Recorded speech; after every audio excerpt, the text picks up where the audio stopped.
Vamos a continuar con nuestro estudio en el Evangelio de Mateo. Vamos a abrirlo en el Evangelio según Mateo. Mateo en el capítulo 20 es el que tenemos que revisar hoy. Dios mediante todo el capítulo, que el Señor nos ayude. Mateo capítulo 20. ¿Todos estamos allí? ¿Llegamos?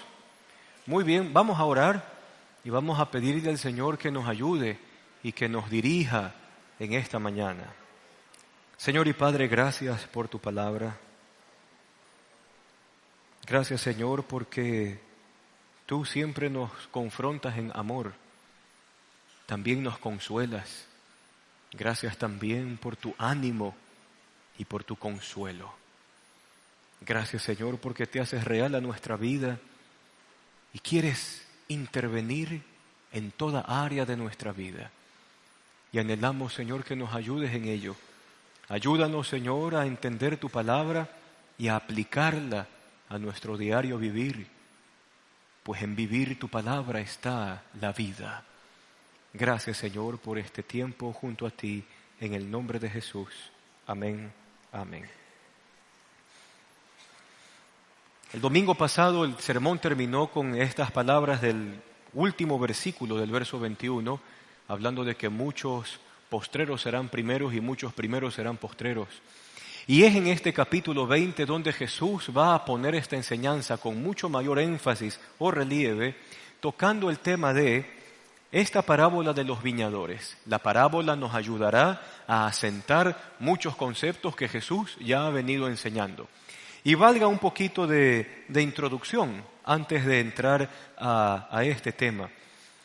Si usted bien recuerda, ya sea porque usted estudió un poco de historia universal y por ahí se topó con la recesión que hubo en los Estados Unidos allá en la década de 1930 aproximadamente, donde casi la economía allá en Norteamérica quebró, y entonces había mucha gente que estaba sin empleo y muchos hombres que no tenían qué y dónde trabajar. Hubo hambre, la gente no tenía recursos. Y entonces sucedía algo interesante. Las fábricas o los pocos negocios que quedaban en pie, salía el capataz o quizás el jefe propiamente de la fábrica, y en la parte de afuera, en las rejas, hacia la calle, estaba la multitud de hombres esperando ser escogidos para trabajar un día, un solo día. Entonces venía el capataz o quizás el jefe e inmediatamente escogía, ¿no? Probablemente al que se lo veía más apto o más saludable o que pareciera que tuviese las características necesarias para enfrentar el trabajo que se iba a demandar ese día. Entonces la elección era así: tú y tú adentro hoy trabajan dentro de la fábrica. Y una vez que daban todo su trabajo, al final del día les pagaban su labor de ese día. Y el siguiente día era otra vez a ver si es que, entre comillas, la suerte les acompañaba y les volvían a escoger para trabajar un día más. Lo interesante de la escena es ¿qué hacemos con aquellos que se quedan rezagados? Unos pocos nomás fueron señalados para entrar a trabajar y el resto de gente quedó afuera. El resto de gente quedó sin ser escogida, sin trabajar, pero eso significaría inclusive de que habría hambre en la casa en ese día, y a ver si es que mañana, peleando los primeros puestos frente a la reja, podrían ingresar otra vez para que el capataz les vuelva a llamar. Algo así acontece en esta parábola de Jesús. La parábola comienza presentando al dueño de una viña, a un padre de familia, que tiene su terreno y tiene un viñedo. A eso se dedica, tiene su negocio. Y cada día este hombre se levanta y va hacia las plazas donde están los trabajadores y comienza a escoger. Entonces hablar de esto en las épocas de Jesús era interesante porque era un mundo conflictivo, no tampoco había mucho trabajo, la sociedad ha sido casi que igual en todas las épocas con sus pequeñas variantes, pero entonces la gente entiende este asunto de ser escogido y llamado para trabajar. Y la misma tristeza o quizás la misma situación de sentirse relegado estaba presente en este primer siglo. De tal forma que se llamaba a trabajar a la gente y los que quedaban afuera ya no iban a ser tomados en cuenta para el trabajo, ya no iban a poder llevar el recurso a su casa, probablemente iba a ser un día difícil dentro de la economía familiar. Pero aquí se presenta el reino de los cielos. El reino de los cielos que va a tener ciertas características de inentendible, de un reino de los cielos que parece a veces contradictorio en muchos de sus conceptos. Y entonces vamos revisando un poquito eso contradictorio que parece estar aquí. Leamos entonces.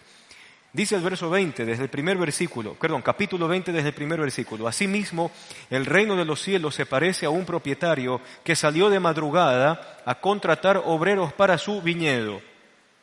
Interesante esto, el día de trabajo comienza a las 6 de la mañana y termina a las 6 de la tarde. Ok, un jornal. Acordó darles la paga de un día de trabajo, o un denario, como usted lo tiene en otra versión, y los envió a su viñedo. Entonces el Señor, va al lugar donde están todos los trabajadores, de todos los tamaños, de todos los sabores, de todas las capacidades, y entonces comienza a hacer una elección. Tú y tú, para adentro.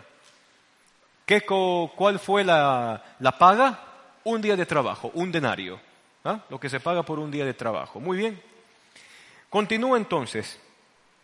Cerca de las 9 de la mañana, pregunta, ¿cuántas horas ya han pasado desde que comenzó el día? 3 horas. A las 9 de la mañana salió y vio a otros que estaban desocupados en la plaza.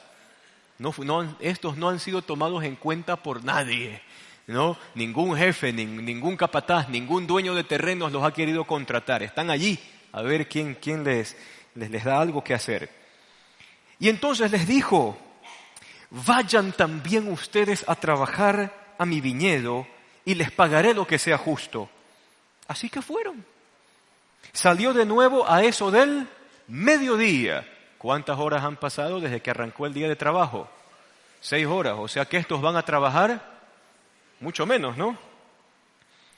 Y al mediodía hizo lo mismo, y a la media tarde hizo lo mismo. Media tarde, ¿qué hora sería? 3 de la tarde aproximadamente. ¿Cuántas horas de trabajo le quedan a los que han sido escogidos a las 3 de la tarde? 3 horas de trabajo, ¿no? Hizo lo mismo. Alrededor de las 5 de la tarde. Y entonces aquí viene la pregunta, ¿no? ¿Qué clase de trabajadores son aquellos que no han logrado conseguir trabajo a eso de las 5 de la tarde para pagar un jornal? ¿Qué clase de trabajadores? Quizás alguien que la sociedad no los considera buenos, ni aptos, ni con las capacidades necesarias para desarrollar la labor. Quizás la gente que está allí de sobra y no tiene nada más que hacer. Va y llama a las 5 de la tarde, ¿y qué es lo que dice allí? Salió y encontró a otros más que estaban sin trabajo. Y entonces el señor dueño de este campo le dice, ¿por qué han estado aquí desocupados todo el día? ¿Y cuál es la respuesta que les dan estos trabajadores? Nadie nos ha contratado. Ellos contestaron. Entonces el Señor les dijo, vayan también ustedes a trabajar a mi viñedo. ¿Cuántas horas quedan para que se acabe el día? Entonces tendríamos que ponernos en perspectiva con los que fueron escogidos a las 6 de la mañana. Entonces a las 6 de la mañana, ¿no? Los otros dicen, ¿y ve? Llama a estos a las 9, a las 12, a las 3 y a las 5, ¿no? Si a nosotros nos han pagado un denario, a ellos les tienen que pagar menos. O si a ellos les paga un denario, entonces a nosotros nos tendría que pagar más, porque estamos desde el inicio del día. Entonces dice así, al atardecer, verso 8, el dueño del viñedo le ordenó a su capataz, llama a los obreros y págales su jornal, comenzando por los últimos contratados hasta llegar a ¿quiénes? A los primeros. Y se presentaron los obreros que habían sido contratados cerca de las 5 de la tarde. Y cada uno recibió ¿cuánto? Un denario, la paga de un día. Por eso, cuando llegaron los que fueron contratados primero, ¿qué esperaban? Esperaban recibir más. Pero cada uno de ellos recibió también, ¿qué cosa? Un denario, la paga de un día. Y al recibirla comenzaron a murmurar contra el propietario ¿Y qué es lo que dijeron? Estos que fueron los últimos en ser contratados trabajaron una sola hora y usted los ha tratado como a nosotros, que hemos soportado el peso del trabajo y el calor del día. Pero él le contestó a uno de ellos: amigo, yo no estoy cometiendo ninguna injusticia contigo. ¿Acaso no aceptaste trabajar por esa paga? Tómala y vete. Quiero darle al último obrero contratado lo mismo que te di a ti. ¿Es que no tengo derecho a hacer lo que quiera con mi dinero? ¿O te da envidia de que yo sea generoso? Y el verso 16, así que los últimos serán primeros y los primeros últimos o postreros. Vamos a hacer una pequeña pausa necesaria hasta este momento de aquí. Jesús vino trabajando el tema con los niños y el joven rico. No sé si usted recuerda un poco de lo que conversamos la semana anterior. Los niños no tomados en cuenta por la sociedad y probablemente los ricos tenidos como la cosa más maravillosa que puede existir en el mundo, ¿no? Acuérdense esos principios teológicos que tenían. El rico es rico porque toda la riqueza es de Dios y el pobre es pobre porque Dios lo maldice. Más o menos esa era la creencia en el primer siglo. Pero en todo caso, en esta parábola, Jesús nos va a dejar claro ciertos asuntos. Si hablamos del Señor de la viña como una analogía que se refiere al Señor, el punto de la parábola no es tanto la redistribución de la riqueza, ni tampoco cómo establecer políticas de pago. El sentido de la parábola es cómo funciona la gracia de Dios. Porque eso es la frase que al final tiene el Señor de la viña, que es lo que dice: ¿acaso yo no puedo hacer con mi dinero lo que yo quiero? Y si estamos estableciendo un parecido con cómo se comporta Dios, entonces eso nos tiene mucho que decir. Sucede de que nosotros recibimos las cosas que tenemos y también la oportunidad de avanzar quizás en el camino de nuestra vida o lo que somos, porque Dios así lo quiere hacer. Esto a nosotros nos lleva a pensar de que lo que soy, lo que tengo y lo que logro solo depende de la gracia de Dios. Dios ha querido obrar así conmigo. Y lo interesante de esto es que yo no lo merezco. Porque para yo poder estimar a la gracia de Dios como gracia propiamente dicha o como favor de Dios propiamente dicho, yo tengo que entender algo. Yo no soy digno de eso. Y ese es a veces nuestro gran problema. Y de allí la razón de ser de la parábola. En ocasiones nosotros asumimos que lo que merecemos o las expectativas que nos ponemos es porque yo soy digno y yo merezco tal o cual cosa. Pero entonces nos ponemos contra el espejo de la palabra de Dios. Y sucede entonces que yo me debería hacer la pregunta: ¿qué hicieron, entre comillas, los de las 5 de la tarde para ganar el salario de un día? Casi nada. Así que bien el apóstol Pablo diría, en los temas de Dios y de la gracia de Dios, no es por obras para que nadie se gloríe. Están los conceptos allí bien claritos. Antes bien, la gracia tiene esta cuestión ilógica. Y solo para ponerle un pequeño ejemplo de el día de hoy. Nosotros tenemos hermanos en el Medio Oriente en este momento. Destruyen sus casas, queman sus casas, los sacan de sus casas, los decapitan, descuartizan sus cuerpos, los queman, los matan, solo por llamarse cristianos, seguidores de Cristo Jesús. ¿Ha visto las noticias? Eso le está pasando a nuestros hermanos en el otro lado del mundo. En el otro lado del mundo para ellos, es decir, nosotros, le pongo un ejemplo un poquito feo. Si de aquí a mañana nos llega la noticia de que CENEL va a hacer reparaciones en el sector y que no vamos a tener energía eléctrica 3 domingos seguidos, 2 más 2 son 4, El 60% de los que están aquí no viene. ¿Por qué? Porque no hay aire acondicionado, porque no hay luz, porque estamos incómodos. Y conversamos un ratito de eso en el momento de hacer Santa Cena, no sé si usted recuerda. ¿Cómo se reunía la iglesia en la antigüedad? Se iban a las catacumbas, la versión del cementerio general en aquel entonces, donde los cuerpos están allí, así que no era un lugar tan grato de oler o de percibir. Y sin embargo allí se reunían, en esos lugares húmedos, oscuros, pestilentes, porque era el único lugar que les garantizaba un tiempo para adorar a Dios y escuchar la palabra de Dios. Y entonces, frente a esas realidades, probablemente, si nuestros hermanos cristianos que están del otro lado le dijeran al Señor: Señor, mira a los cristianos de Occidente, los que viven en el Ecuador y van a la Alianza San Borondón. Ellos tienen aire acondicionado, tienen silla, tienen edificio, tienen trabajo, no entran a sus casas, no violan sus derechos, no los decapitan, no les hacen esto.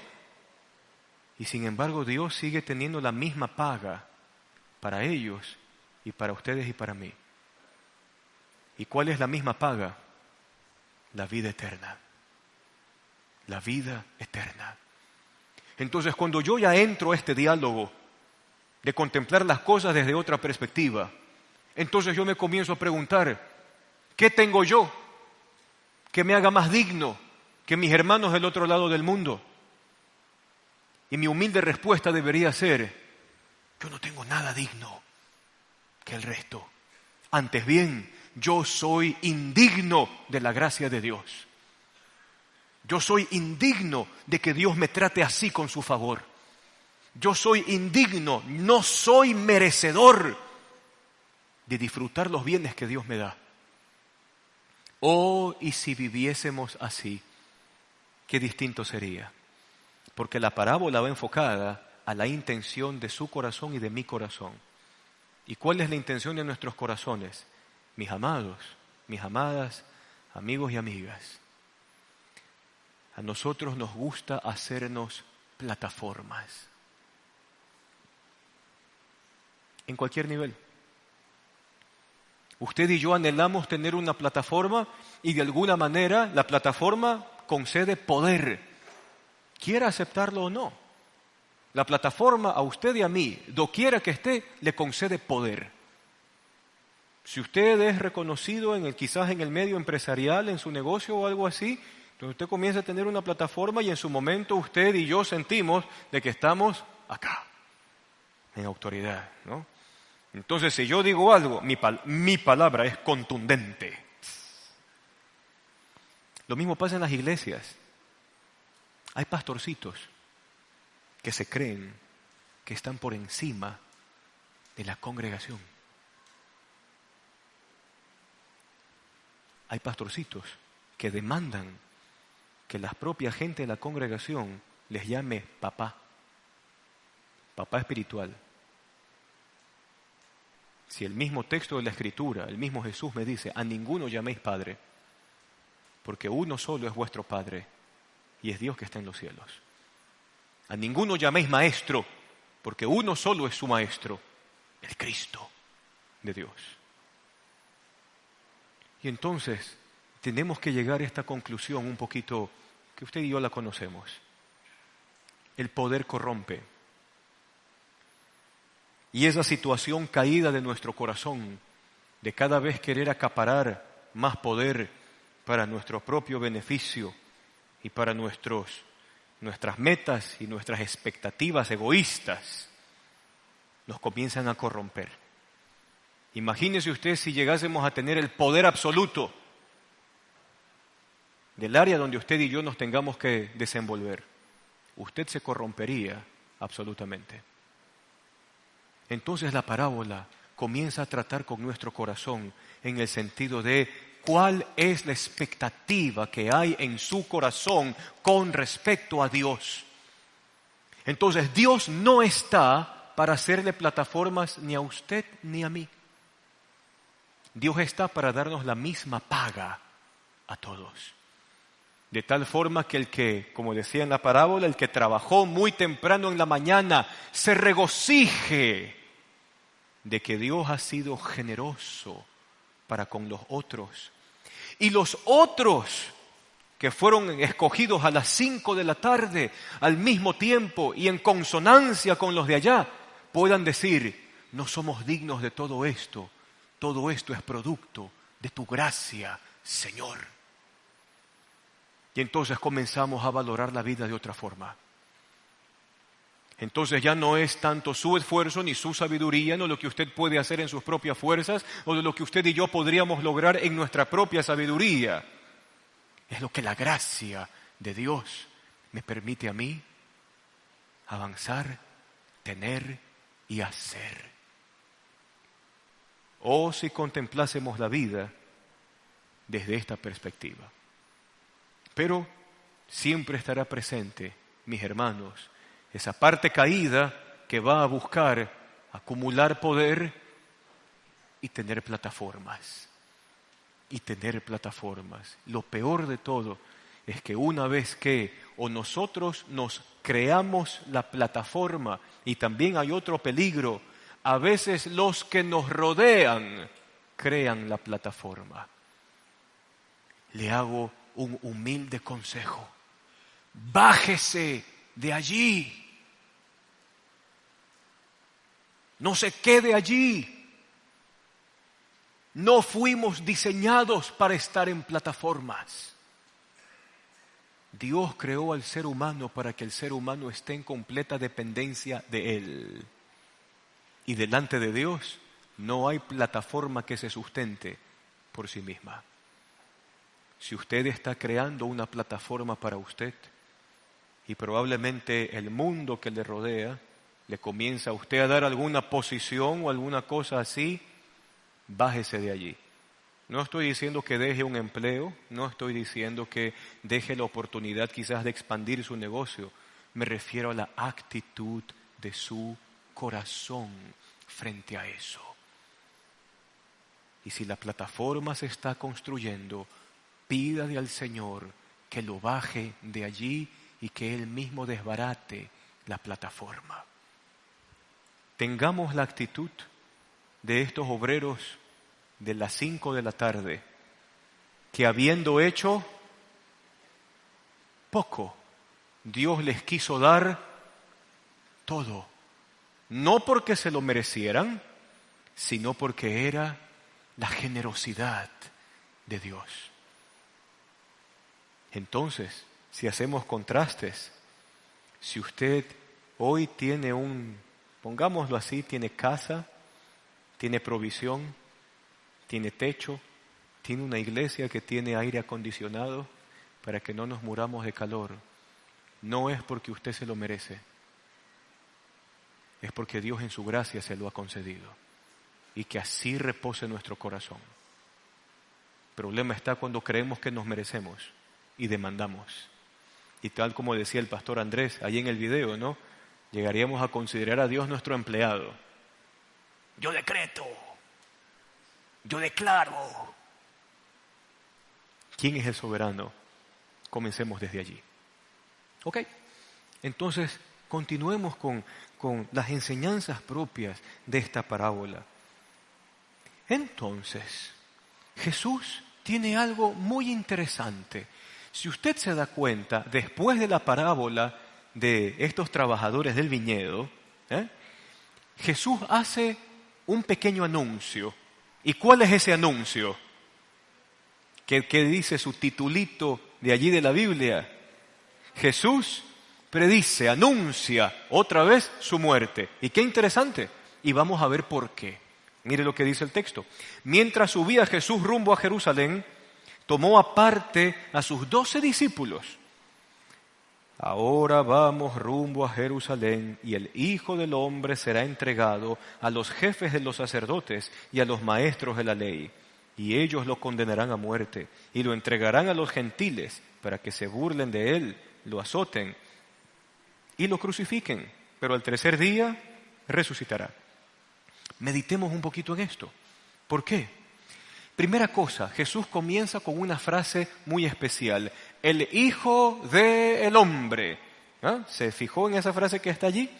Esa frase es una frasecita que aparece en un libro del Antiguo Testamento, bueno, en sí en dos, pero es el libro de Daniel el que recoge esa frase.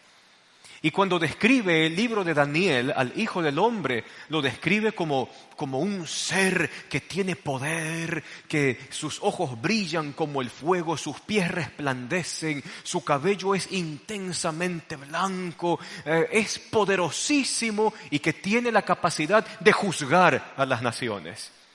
Entonces, hablar del Hijo del Hombre es hablar de este personaje. Y entonces viene la cosa, porque inmediatamente dice, el Hijo del Hombre tiene que morir, tiene que ser entregado, tiene que ser azotado, lo van a matar, pero va a resucitar. Y eso como que en la mente de los discípulos no entra, porque ¿cómo es posible que siendo poderoso se deje matar? ¿Cómo es posible que teniendo toda la autoridad, las autoridades civiles que son nada delante de Dios, lo condenen a muerte? Si es tan poderoso, ¿por qué no detiene todo eso? Y entonces hay una enseñanza implícita. ¿Cuál es? El mismo Jesús se pone de ejemplo en cuanto a esta consideración que a veces nosotros tenemos de hacernos plataformas a nosotros mismos. ¿Por qué? ¿Quién es Jesús? Ah, el Hijo del Hombre. Claro, el Cristo mismo, Dios mismo hecho carne. Él sí ocupa el primer lugar. Él sí está por encima de cualquier plataforma que usted y yo nos podríamos imaginar. Cristo sí demandaría todo para Él. Y sin embargo, ¿cuál es el ejemplo de Jesús? Y entonces podríamos ayudarnos con otro texto. Filipenses capítulo 2, desde el verso 5 hasta el 11. Linda porción. Por si acaso, se considera Filipenses capítulo 2, del 5 al 11, como una de las primeras canciones doctrinales que alababan a Cristo Jesús en su divinidad. Y entonces, ¿qué es lo que dice este pasaje? Haya pues en ustedes el mismo sentir que hubo en Cristo Jesús, el cual siendo en forma de Dios, no estimó el ser igual a Dios como cosa a qué aferrarse. Entonces, Filipenses nos comienza a contar la historia. ¿Quién es Cristo? Es Dios. ¿Qué posición ocupa? La más alta.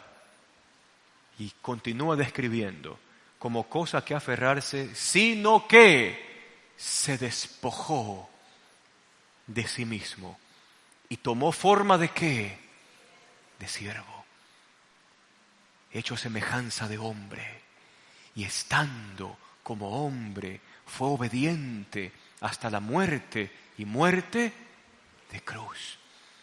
Entonces, ¿cómo es esto? Cristo mismo, que es el primerísimo entre todos, por amor a la humanidad, ¿qué decide hacerse? El último de todos, sin reclamar para sí tratos honorables, sin reclamar para sí tarimas o plataformas, sin reclamar para sí lo que quizás por derecho era de él. Haya pues en ustedes el mismo sentir que hubo en Cristo Jesús. Entonces, ¿qué es lo mejor que yo puedo hacer con mi vida? En el lugar que a usted le toque desarrollarse, nunca mire la posición que en su momento Dios le permite tener para hacerse su plataforma y que usted a sí mismo se eleve. El lugar que a usted el Señor le ha permitido tener en estudios, en trabajo, en casa, en lo que sea, fue diseñado con un solo propósito: que usted se convierta en el servidor de todos desde esa función que usted desempeña. Si usted hace así y yo hago así, estaremos siguiendo el ejemplo de Cristo Jesús. Pero por lo general, ¿qué es lo que hacemos? Entonces nos dan nuestras pequeñas dosis de poder, nuestras pequeñas dosis de autoridad, e inmediatamente le hacemos saber a todo el mundo de que yo soy esto, y de que yo soy lo otro, y de que yo estoy aquí y el resto está acá. Naturaleza caída, corazón ciego, alma ciega. Y nos olvidamos del ejemplo del Cristo. Y eso es lo lindo con Mateo, que después de tremenda parábola, donde nos hace entender que lo que somos, tenemos y disfrutamos, todo es por su gracia y la paga es la misma. Luego lo remata con su propio ejemplo, siendo el Hijo del Hombre, siendo Dios. Se hace el último. ¿Y qué cosas, no? De ese tremendo ejemplo de humildad nació la salvación para nosotros. ¿Se imagina cuántas cosas podrían cambiar si las cosas que hacemos las hacemos con el mismo espíritu de Cristo, en humildad, y no con la arrogancia o la petulancia que a veces describe el género humano cuando cree que ha alcanzado sus dosis de poder? Sería ser necio con la historia, no revisar lo que ha acontecido con aquellos que han pensado que han tenido todo el poder y toda la autoridad y se dejaron corromper por eso y quebraron naciones, negocios, empresas, destruyeron gente, familias, etc. Cristo nos manda a seguir su ejemplo. Y entonces vamos al remate de Mateo, en el capítulo 20, ya lo estamos terminando. Y entonces acontece de que Juan, Jacobo y su mamá no han entendido nada de ninguno de estos conceptos. Y fíjese usted, ¿no? Los sinvergüenzas que son estos dos discípulos. Mami, vaya, hable con Jesús. Pídale usted el favor. Mire, a Jesús le caen bien las mujeres de edad. Y a usted, mamita, no le va a negar nada. Y entonces en esa escena se va acercando, ¿no? La mamá de Jesús, la mamá de Juan y de Jacobo y Jesús, mira, ¿no? Todo lindo al principio, ¿no? Y después aquí viene la ironía. Ordena que cuando tú vengas en tu reino, un hijo mío se siente a tu izquierda y el otro a tu derecha. Y ahí viene la ironía del texto.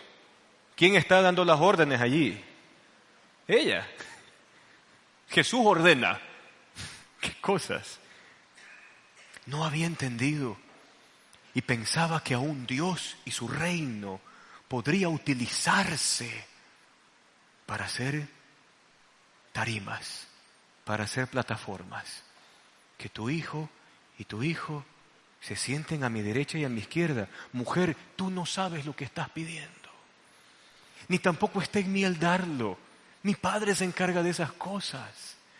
Y aquí vienen cositas muy fuertes, por si acaso, del mismo texto. Les pregunta Jesús a los muchachos, más o menos, mamita, hágase a un lado, que esto es con sus hijos. ¿Pueden acaso beber el trago amargo y de la copa que yo voy a beber? Y ellos, ¿cómo responden? Sí podemos. Pero porque está en pugna el puesto, ¿no? Está en pugna, claro que podemos. Como cuando usted tiene la entrevista de trabajo y alguien le pregunta, ¿y usted conoce hacer esto y lo otro? Por supuesto, sí, yo puedo afrontar sin ningún problema y tengo la capacidad de ser proactivo y de aprender. Algo así estaba pasando con los discípulos, ¿no?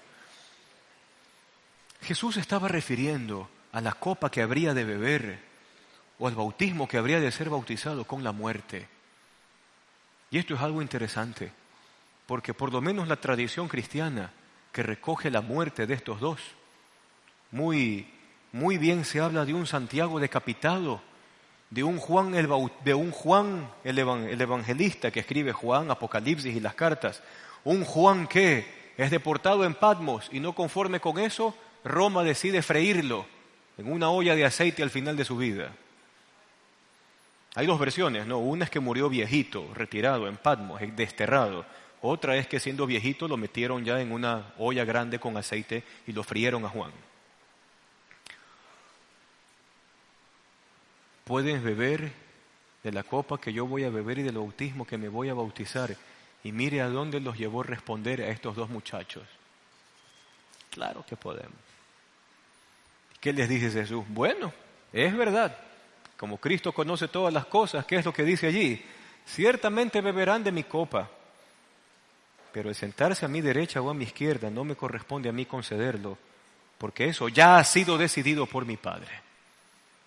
Entonces, mire esto de acá, y comienza Jesús a hacer un último paralelismo, una última comparación.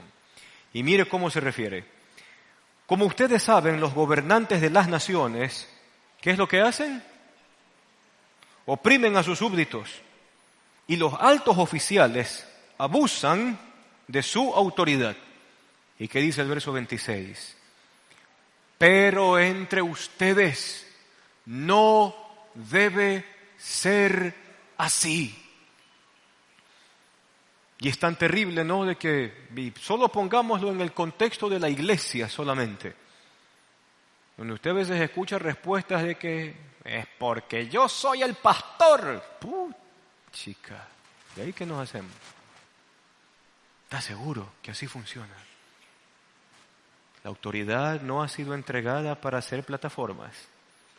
La autoridad ha sido dada para servir como servidor y en humildad. Como el último de la lista que ha recibido gracia para poder hacer las cosas. Entre ustedes no debe de ser así. Al contrario, el que quiera hacerse grande entre ustedes deberá ser su servidor. Y el que quiera ser el primero deberá ser esclavo de los demás. Así como el Hijo del Hombre no vino para ser servido, sino para servir, ¿y qué más? Y dar su vida en rescate por muchos. Y Mateo tiene la capacidad de ubicar este milagro al final del capítulo 20. Otro. ¿Cuál milagro va aquí? 2 ciegos reciben la vista.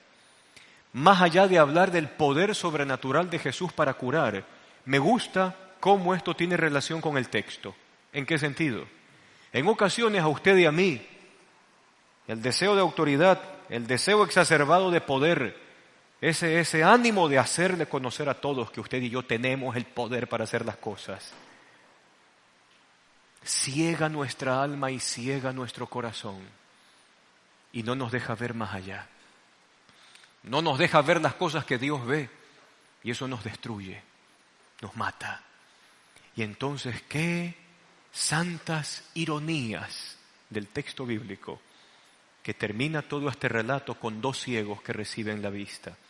Como para también decirnos a nosotros en el día de hoy que si nuestro corazón se está dejando cegar o se está dejando seducir por esta forma de vida y de apreciación de la vida, donde la gracia de Dios queda a un lado y mi omnipotencia es la que vale, yo estoy ciego. Y si usted cree que a usted el poder, la autoridad o la posición le hace, mi amigo y mi amiga, usted está ciego. No ve nada. Y Jesús en su milagro exalta la humildad de los 2 ciegos cuando les pregunta, ¿qué quieres que te haga?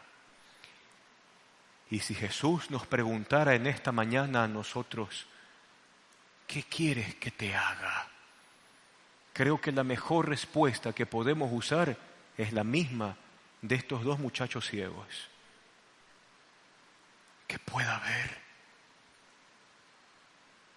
Si el poder, si la autoridad mal habida y mal usada me están cegando ante cosas que Dios quiere que yo vea y ante realidades que Dios quiere que yo asimile, solo uno me puede recobrar la vista y es el Señor. Es el Señor. Así que podemos terminar este capítulo 20 con esto. Comience a ver las cosas desde la perspectiva de la gracia y no de los merecimientos que nosotros asumimos que están a nuestro favor. Bien decía el apóstol Pablo, por la gracia de Dios yo soy lo que soy. Y la gracia de Dios no ha sido poca para conmigo. Usted es lo que es por la gracia. Y no se lo debe a nadie más, solo al Señor. Y si usted aún no puede ver esto de aquí, y estamos quizás cegados o seducidos por algún tipo de seducción caída, entonces digámosle al Señor que abra nuestros ojos para poder ver de verdad. ¿Le parece si oramos? Vamos a orar.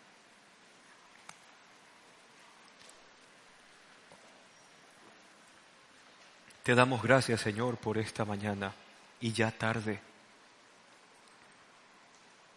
Examínanos, Señor, es nuestra petición y que sea nuestra petición constante. Líbranos, Señor, de creernos algo que no somos. Líbranos, Señor, de vernos como merecedores de todo. Y coloca en nuestro corazón un espíritu humilde que reconozca que todo lo que tenemos, todo lo que somos y todo lo que podemos hacer es solo por tu gracia. No la merecemos, no somos dignos de ella, pero eres tú quien quieres mostrar tu generosidad a nuestros corazones. Entonces permítenos abrazarnos a tu gracia, que nos da esa recompensa eterna.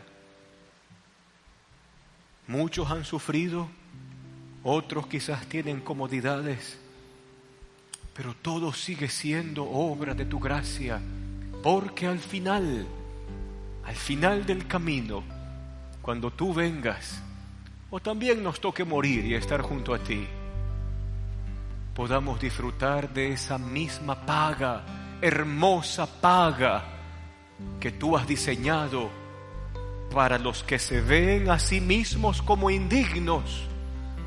Tú les abres el tesoro del cielo y los invitas a tu eternidad, a disfrutar la vida contigo. Abre nuestros ojos, Señor, si estamos seducidos por el falso poder, por autoridades vanas o cosas que llaman nuestro corazón hacia lo absurdo. Abre nuestros ojos y permítenos ver como tú ves. Permítenos ver la realidad como tú la ves. Permítenos vivir en esta realidad como tú quieres que vivamos, siguiendo tu ejemplo, que siendo tú el primerísimo en todo, te hiciste el último por amor de nosotros, para salvarnos a nosotros. Que este sea nuestro sentir en esta semana. Y gracias, Señor, por los bienes de tu palabra y la bendición de poderla estudiar, leerla y aprender de ti, que eres manso y humilde de corazón. Te damos gracias por todo, Señor, en el nombre de Jesús. Amén. Amén.